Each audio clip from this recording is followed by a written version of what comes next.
भजन कर राम दुआई रे, भजन कर राम दुआई रे, भजन करे राम दुआई रे, भजन कर राम दुआई रे। ओए होए। और परमात्मा आप जी को कितने प्रकार से समझाने की चेष्टा करता है कि किसी प्रकार या बुद्धू आत्मा ना जाने कौन सी चोट इसका लग जाए और ये संभाल ले अपने मूल कार्य को। पुण्यात्माओं, हम इस काल के कुएं में पड़े हैं।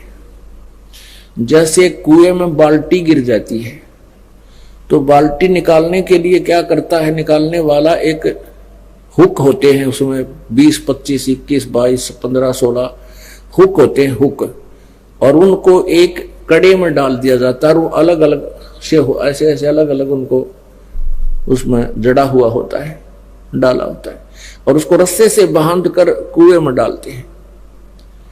वो एक कड़ा भी डाल सकता था, नहीं, ज्यादा कड़े इसलिए, ज्यादा हुक इसलिए डाले गए ना जाने कौन से में उलझ जा। तो पुण्यात्माओं, आप हम यहाँ काल के कुएं में पड़े हैं और परमात्मा हमें निकालने के लिए अपनी शब्द रूपी डोरी से ये वचन रूपी हुक, ये शब्द रूपी हुक डाल रखे हैं। और ये ना जाने कौन सा उलझ जा, एक उलझ जा फिर बाहर ले आओगा, वो बाल्टी भी काम आ गई और ठीक ठाक निकला, उससे जल निकलेगा। तो ऐसे हम फंसे पड़े हैं। तो इस प्रकार परमात्मा ने ना जाने कितने प्रकार के वचन बोले हैं और ना जाने इस गुग्गू आत्मा के कौन सी लाग जा और ये अपना कल्याण करवा ले। क्या कहते हैं, भजन कर राम दुहाई रे, भजन कर राम दुहाई रे। तेरी दुर्गति हो जाएगी, कुत्ता बनेगा, खाज लगेगी, शर में कीड़े पड़ेंगे, कितना कुतिया बने, गधा बने, गधी बने, क्या दुर्गति होगी आपकी। इसलिए कहते हैं भजन कर राम दुहाई रे, भजन कर राम दुहाई रे। और जन्म अनमोली तुझे दिया नरदेही पाई रे, कितना अनमोल जन्म तुझे दे रखे, मनुष्य शरीर तुझे प्राप्त है। मनुष्य जीवन केवल परमात्मा प्राप्ति के लिए है, बाकी तो संतानो उत्पत्ति, इनके अंदर ममता मोह, अपने पेट के लिए भ्रमणा भटकना, ये आम प्राणी करता है, पशु भी करते हैं, पक्षी भी करते हैं।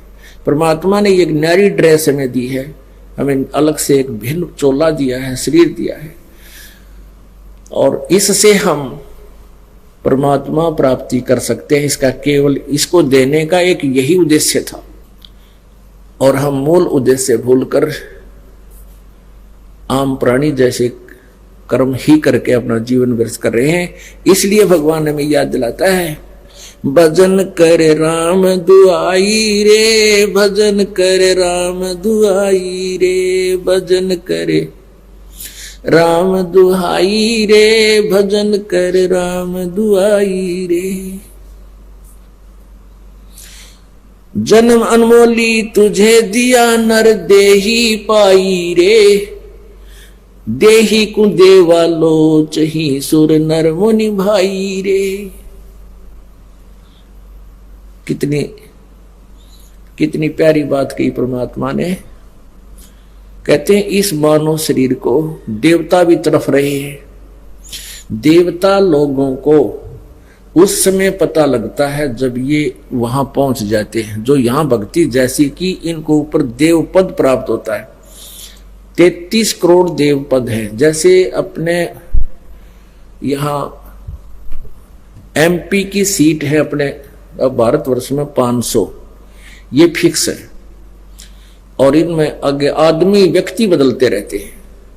तो ऐसे ऊपर 33 करोड़ देवताओं की सीट है। उन्हीं में से ब्रह्मा विष्णु महेश और फिर उनके अंतर्गत जितने अधिकारी वो लगाए जाते हैं। वरुण है ये जल का देवता, कुबेर है ये धन का देवता, वित्त मंत्री। तो कहते 33 करोड़ देवता हैं। उनको वहां जाने के बाद पता चलता है कि तुम्हारा ये पुण्य क्षीण होगा, और पुण्य क्षीण होने के बाद तुम्हारी मृत्यु भी होगी, तुम्हें नरक भी जाना होगा। फिर उनको याद आती है कि ये ऐसी कैसे बने, हमने तो भक्ति की थी। तो वो फिर आपस में विचार विमर्श करते हैं। भाई वेदों में लिखा है कि तत्वदर्शी संत की खोज करो, तत्वदर्शी संत से पूछो परमात्मा के बारे में। हमें वो तत्वदर्शी संत नहीं मिले। तो वो क्या बात कहते हैं, भगवान हमें अब की बार जब मनुष्य शरीर मिल जाएगा, एक बार मनुष्य शरीर मिले, हम पूर्ण परमात्मा की भक्ति तत्वदर्शी संत की खोज करके करेंगे, हमारे साथ तो धोखा हो गया।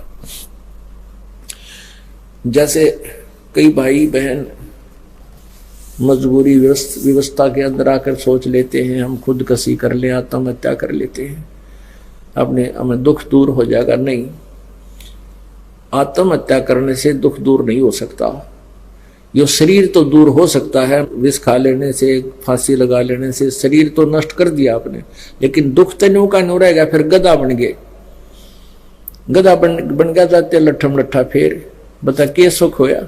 तो इसका सुख यही होगा कि आप सत भक्ति करो, आपके संकट का भी निवारण होगा, वर्तमान में भी आपको राहत मिलेगी, फिर आगे। तो कहते इस देही को देवा लोचते सुर नर मुनि भाई रे, सनकादिक नारद रटे चहु वेदा गाई रे, भक्ति करे भवजल तेरे पर सतगुरु शरणाई रे। कहते हैं सभी सनक सनंदन, ये 4 पुत्र है ब्रह्मा के, छोटी आयु के, इनकी आयु रहती है इसी एज में रहती है 5 वर्ष की आयु के, लेकिन आयु के विद्वान बहुत माने जाते हैं। कहते हैं ये तुम्हारे सनक सनंदन भी भक्ति कर रहे हैं, और 4 वेदों में भी यही कहा गया है कि भक्ति करो, लेकिन सतगुरु शरणाई रे, यानी तत्वदर्शी संत की शरण में जाकर भक्ति करो, तब तुम्हारा मोक्ष होगा। सनकादिक नारद रटे 4 वेदा गाई रे, भक्ति करे भवजल तेरे पर सतगुरु शरणाई रे। सतगुरु तत्वदर्शी संत की शरण में आने से ही तुम्हें पूर्ण लाभ होगा, भक्ति का लाभ मिलेगा। मिर्गा कठिन कठोर है कौ कांटे काई रे, कस्तूरी है नाभि में ये बाहर भरमाई रे। एक मृग के नाभि में परमात्मा की रजा होती है, गॉड गिवन, उसकी नाभि में सुंडी में कस्तूरी बन जाती है, और उसकी महक उसको अपने अंदर से आती है। वो घास जब चरता है, श्वास छोड़ता है, श्वास घास से टकरा के जमीन से फिर उसके वापस उसी के श्वास वापस लेता है, तो वो उसकी महक में, उसकी सुगंध में इतना मतवाला हो जाता है, वो सोचता है कि यहाँ पर है वो कस्तूरी की महक, यहाँ पर महक है। वो जहां भी दौड़ता है, सांस छोड़ता है, फिर लेता है, वो महक उसको साथ आ रही है। वो जहां भी देखता है कि यहां से आ रही है, तो यहाँ वो सुगंध है, वहां है वो सुगंध है, तो थक के गिर जाता है। थक के जब बैठ जाता है, तो फिर वो श्वास लेता है, तो वो महक उसको वहां भी आ रही है, क्योंकि वो उसके अंदर थी। तो परमात्मा कहते हैं कि ये मन रूपी मृग कभी तीर्थों में जाता है, कभी कावड़ लेने जाता है, कभी कहाँ जाता है, किसी मंदिर में जाता है, किसी मस्जिद में, किसी गुरुद्वारे में, ये सोचता है यहाँ भगवान है, यहाँ भगवान है, और वो उसकी कसक उसके अंदर ही थी। वह कसक जो पिछले पुण्य की कमाई थी वो उसके साथ थी, और वो उसको लिए फिर रही थी, उसको उठाए फिर रही थी। और जब सतगुरु मिल गए तो उसको बैठा दिया उस मृग की तरह, बेटा बैठ, अरे सांस का सिमरण करे, अब देखना वो महक तुझे यहां मिलेगी, वो वस्तु अब मिलेगी तुझे। अब क्या बताते हैं भाई, जो गुरु बचन पे डट गे रकट गे फंद 84 के, कट गे फंद 84 के, रकट गे फंद 84 के। भाई जो गुरु बचन पे डट गे रकट गे फंद 84 के, वस्तु मिली ठोर की ठोर, मिटगी मन पापी की दौड़। वस्तु मिली ठोर की ठोर, मिटगी मन पापी की दौड़। ये भरम मिटे मथुरा काशी के, भरम मिटे मथुरा काशी के। भाई जो गुरु बचन पे डट गे रकट गे फंद 84 के। तो यहां परमात्मा कहते हैं कि ये मृगा कठिन कठोर है, कहो कहाँ डैक आई रे, कहाँ धक्के खाता है, कभी तीर्थों पे, कभी मथुरा में, कभी गया जी पे, पिंड भगवान फंड करने। और कस्तूरी है नाभि में, ये बाहर बरमाई रे। राजा डूबे मान में, पंडित चतुराई रे।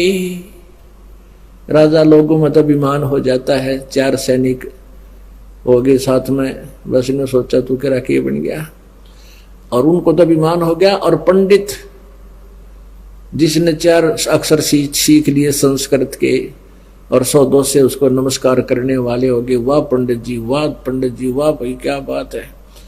और वो मानना कति, जैसे ही परमात्मा कबीर जी आए थे, उन सुप्रसिद्ध पंडितों को, ब्राह्मणों को, गुरुओं को ललकारा करते थे, समझाया करते थे, लेकिन वो माने नहीं। एकाद रामानंद जी जैसी पुण्यात्मा, सर्वानंद जैसी पुण्यात्मा एकादी सतगुरु के शरणों में आ गई, बाकी किसी ने नहीं माना। वो अपने ज्ञान पंडिताई में डूब गए। राजा डूबे मान में, पंडित चतुराई रे।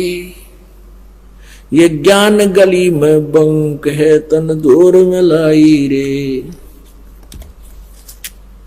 अब क्या बताते हैं कि इस ज्ञान गली में तो बहुत टेढ़ापन है, तुम नहीं समझ सकते, तुमने अपना शरीर बर्बाद कर लिया।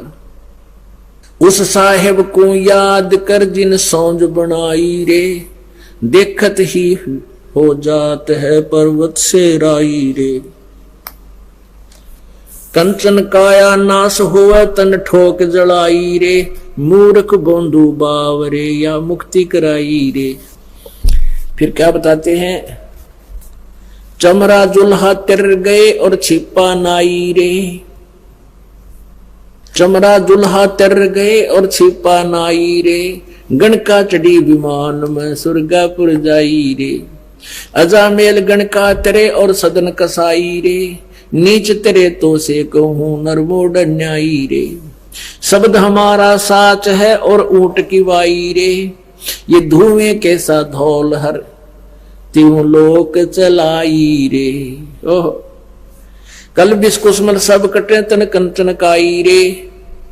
गरीब दास निज नाम है, नत पर भी नाई रे। अब कहते हैं कि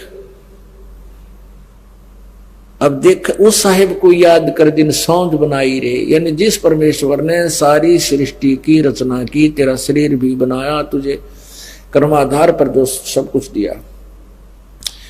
गीता जी अध्याय नंबर 15 के श्लोक नंबर 4 में कहा है कि तत्वदर्शी संत की प्राप्ति के पश्चात, उसके पश्चात उस परम पद परमेश्वर, उस परमेश्वर के परम पद की खोज करनी चाहिए, जहां जाने के बाद प्राणी संसार में लौटकर कभी नहीं आते, अर्थात उनकी जन्म मृत्यु सदा के लिए समाप्त हो जाती है। और जिस परमेश्वर से संसार रूपी वृक्ष की प्रवृत्ति विस्तार को प्राप्त हुई है, अर्थात जिस परमात्मा ने सारे ब्रह्मांडों की रचना की है, और मैं भी उसी की शरण में हूं, उसी की पूजा करनी चाहिए, नथिंग एल्स, पूर्ण मोक्ष के लिए। तो उसी का प्रमाण गीता जी में, क्योंकि परमेश्वर की वाणी में, कबीर साहब जी की वाणी में, और कबीर जी द्वारा दिए गए अपने प्यारी आत्मा गरीबदास जी का ज्ञान योग खोलकर जो ज्ञान दिया है, उनके कंप्यूटर में फीड कर दिया था। उनके द्वारा दिया गया ज्ञान, ये इसमें 4 वेद, 5वां वेद तो ये है ही है, इसमें इंक्लूड है, ये इसमें सच्चा ज्ञान है। क्योंकि वेदों का अनुवाद गलत कर दिया, गीता जी का अनुवाद गलत कर दिया, तो ऐसे ही परमात्मा ने कृपा की हम कलयुग के अंदर इस बिचली पीढ़ी वाली पुण्यात्माओं पर, कि अपनी सिंपल लैंग्वेज में, अपने मुखारविंद से, अपने मुख्य वाणी में, सच्चिदानंद घन की वाणी में, ये बिल्कुल विस्तार से और सिंपल साधारण तरीके से लिखा है। तो अब यदि दास ये वाणी आपको पढ़ाता और ऐसे सुनाता तो कतई नहीं मानते, क्योंकि आपको साथ साथ में इन वेदों, पुराणों, गीता, कुरान आदि का भी रेफरेंस आपको दिया और दिखाया जाता है। तब आपके हृदय में ये परमात्मा का ज्ञान सत्य समाया है, आप समझ पाए। क्या लिखा है इसमें, उस साहेब को याद कर दिन सौंज बनाई रे, तत्ब्रह्म, उस साहेब को, उस परमात्मा को। गीता जी अध्याय नंबर 18 के श्लोक नंबर 62 में कहा कि अर्जुन तू सर्वभाव से उस परमेश्वर की शरण में जा जिसकी कृपा से तू परम शांति और सनातन परम धाम, परम शांति यानी पूर्ण सुख, फिर जन्म मृत्यु कभी नहीं हो, वो तब सुख होगा, नहीं तो जन्म हो यार दुख का कैर टूटा। जब गर्भ से दुख होने शुरू हो जाता है इस प्राणी के ऊपर, मां के पेट में बहुत दुख होता है और आजीवन दुखी रहता है। कभी सांस का दर्द, कभी कड़म में दर्द, कभी कुछ हो गया, कभी किसी चीज की टेंशन, कभी रोजी रोटी के लिए चिंतित, कोई और समस्या आ गई और शारीरिक कष्ट निरे।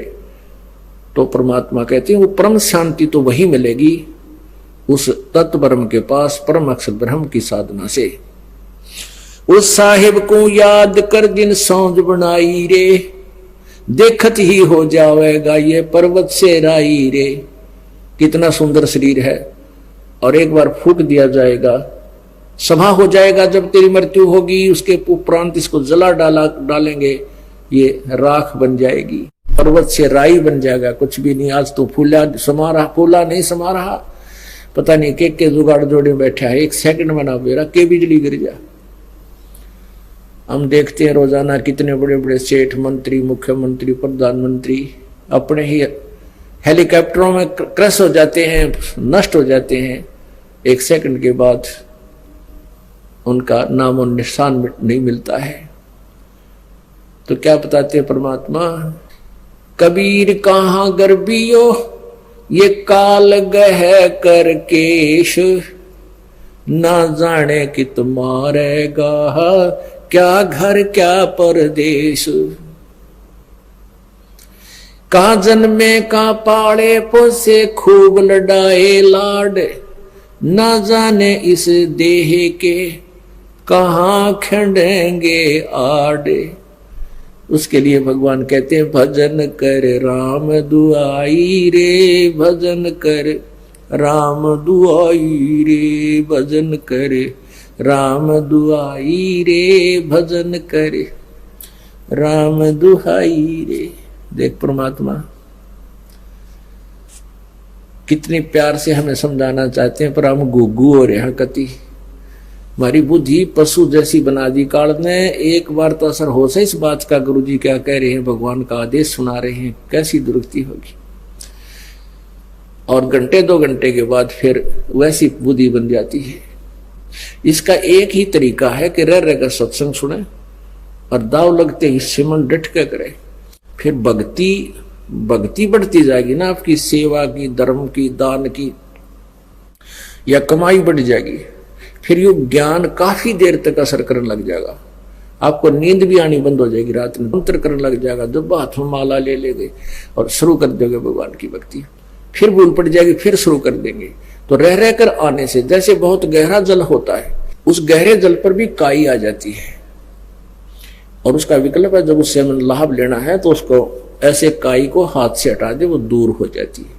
हटाते रहेंगे तो निर्मल जल प्राप्त होता रहेगा, नहीं तो वो ऊपर आकर उसको फिर छा लेती है। तो ऐसे हमारे इस मन की वृत्ति है, हमारे ऊपर जो प्रभाव है 3 गुणों का, रजगुण, ब्रह्मा, सतगुण, विष्णु, तमगुण, शिव जी द्वारा जो हमारे ऊपर प्रभाव छोड़ा जा रहा है, कंस्टेंट है, वो लगातार छोड़ा जा रहा है। जैसे सूर्य जब तक उदय है, आप उसकी रेंज में है तो कंस्टेंट आप पर हीट आ रही है। उसके बचाव के लिए जैसे हमने शेड बना लिया, मकान बना लिए, ऐसे इनसे बचा जा सकता है।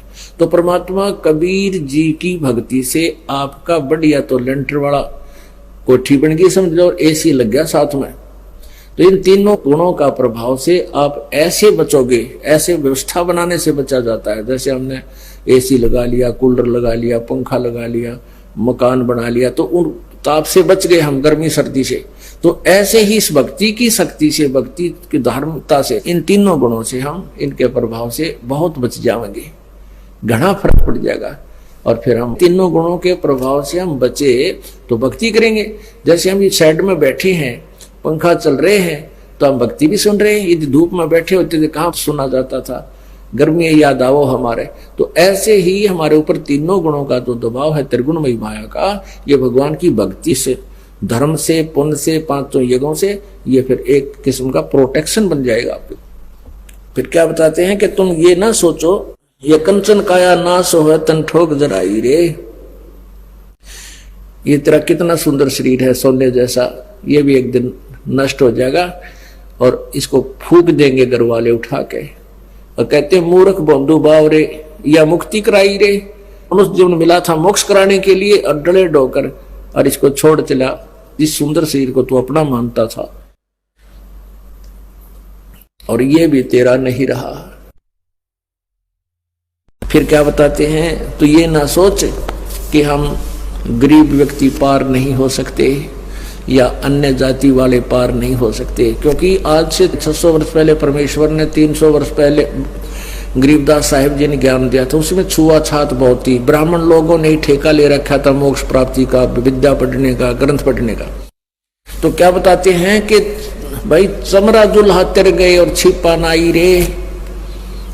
गरीबदास कहते हैं रविदास जी चमार जाति से संबंधित थे, शूद्र थे, और परमेश्वर जुल्हा कबीर जी जुल्हा जाति में थे। कहते हैं ये भी पार हो गए। और फिर छिपा नाई रे, नामदेव जी छिपा जाति में, और नंदा नाम के एक नाई थे सैन भगत, कहते वो नंदा नाई रे, वो भी पार हो गए। और गणका चढ़ी विमान में सुरगापुर जाई रे। एक गणका थी, एक वैश्या थी। जब बहन को पता चला, ज्ञान हुआ, उसके आसपास कोई संत सत्संग कर रहा था, उस बहन ने अपने ही मकान के झांकी में बैठकर सुना सत्संग। तो सुबह वक्त से जाकर उनके चरणों में समर्पित होगी और कहा प्रभु हम मुझ पापन का भी उद्धार हो सकता है। तो सारी कहानी बताई संत ने। कहा बेटी जैसे नौका में पत्थर धरो और चाहे फूस रख दो, घास रखो हल्का फुल्का, चाहे भारी पत्थर रखो, उसका स्वभाव है पार करने का। लेकिन आपने अपनी सब क्रियाओं को चेंज करना पड़ेगा, आपने बुराई त्यागनी पड़ेगी, भक्ति करनी होगी, तो समर्पित होगी उसी दिन से। कहा जैसे आप कहोगे गुरुदेव पिताजी, मैं उसी तरह आपका अनुसरण करूंगी। तो उस लड़की ने नाम लिया, अपने बुराइयों को देखकर ज्ञान के आधार से अपने पापों से डट के भक्ति की। कहते वो भी पार होगी। परमात्मा कहते हैं जब ही सतनाम हृदय धरो भयो पाप को नासे, जैसे चिंगारी अग्नि की वही पड़े पुराने घासे। परमात्मा दयालु है, उनके पास एक ऐसी मंत्र है जो दास आपको देता है, उससे आपके सब पाप कट जाएंगे और पार हो जाओगे। कहते अजामेल गणकात्रे और सदन कसाई रे। अजामेल ओहो गणका वैश्या, अजामेल की एक अलग से कहानी है। और फिर क्या बताते हैं, शब्द हमारा साच है और ऊंट की बाई रे, और ये धूमे के साथ धौल हरती हूं लोक चलाई रे। कहते हैं हमारा जो ज्ञान है ये सच्चा है और बाकी जो ज्ञान है वो बिल्कुल व्यर्थ है। यहाँ पर ऊंट की बाई के दो अर्थ लगते हैं। ऊंट में अपान वायु ज्यादा होती है, वो बहुत पाद मारता है, यानी गैस निकलती है उसके, तो वो कहते हैं फड़ रखा करे। और एक वो मुंह से ऊंट निकालता है, अपने मुंह से इतना बड़ा ब्लेडर सा बाहर निकालेगा, पूरा बैलून सा गुब्बारा सा, और नोर करा कर। परमात्मा कहते हैं मेरा जो ज्ञान है ये सत्य है और बाकी तो ऊंट की बाई है, वो फर हुए बांडे हैं, उआ बाई बकते हैं। ऊंट कैसी रोल कर रहे हैं, उन्हें ज्ञान कुछ नहीं है। कहते हैं शब्द हमारा साच है और ऊंट की बाई रे, और धुएं कैसा धौल हरती हूं लोक चलाई रे। ये तीनों लोक जिनमें तुम यहाँ बैठे हो सुरक्षित मानते हो अपने आप को, ये तो ऐसे हैं जैसे ऊंट ने वो बुलबुला सा काटा, वो ब्लेडर सा बाहर निकाल दिया, गुब्बारा सा रोल कर रहा है और फिर वापस ले लेता है। तो ये कुछ दिन के लिए तुम्हारे ये तीनों लोग बाहर हैं, फिर ये पर महाप्रलय में नष्ट हो जाएंगे और तुम्हारा नामो निशान नहीं रहेगा। इसलिए उस प्रलय के आने से पहले अपना व्यवस्था करो, भगवान की भक्ति करो। क्या बताते हैं, कल बिस कुसमल सब कटे तन कंचन काई रे। तुम्हारे कल बिस कुसमल कल्बिश तो कहते हैं संस्कृत में पाप को, कुस्मल कहते हैं अरबी भाषा में पाप को ही, क्योंकि दोनों ही उसमें यहाँ मुसलमान और हिंदू दो ही विशेष वैरायटी थी जब परमात्मा कबीर जी ने ज्ञान दिया। कल्बिश कुस्मल सब कटे तन कंचन का ही रे। और गरीबदास जी कहते हैं गरीबदास निज नाम की, सच्चे नाम की, वास्तविक मंत्र की, उस तीन नाम के जाप की नित पर भी ना आई रे। नित पर भी ना, एक तो तुम 12 वर्ष में कितने पर भी लागी नहान जाते हो, उससे तुम मोक्ष मानते हो नहीं। अमरा ज्ञान किने ना सुनिया पर भी लेन जाते हैं दुनिया। कहते हैं ये पर भी ना हो, गरीबदास निज नाम की नित पर भी ना आई रे। भजन करे राम दुहाई रे, भजन करे राम दुहाई रे। पुणात्माओं, परमात्मा को पता है हमारे पर कितनी आपत्ति आवेंगी। इतना कहर टूट जाता है इस प्राणी के ऊपर, पशु पक्षी बनेगा, किधर धक्के खाएगा। आज कार कोठियों में चलता है, कल कुत्ता बनकर उन कोठियों के पास में बैठेगा। बाहर ऊपर से शीत लहर होगी, वर्षा आ रही होगी, टूक में ले कोई ना, ऊपर से खाज लाग जाए, टांग टूट जाए, कोई पट्टी बांधनी है कोई ना, फर्स्ट एड करने वाला भी नहीं मिलेगा। तो इसलिए परमात्मा कहते हैं भजन करो राम दुहाई रे, भजन कर राम दुहाई रे। बोलो सतगुरुदेव।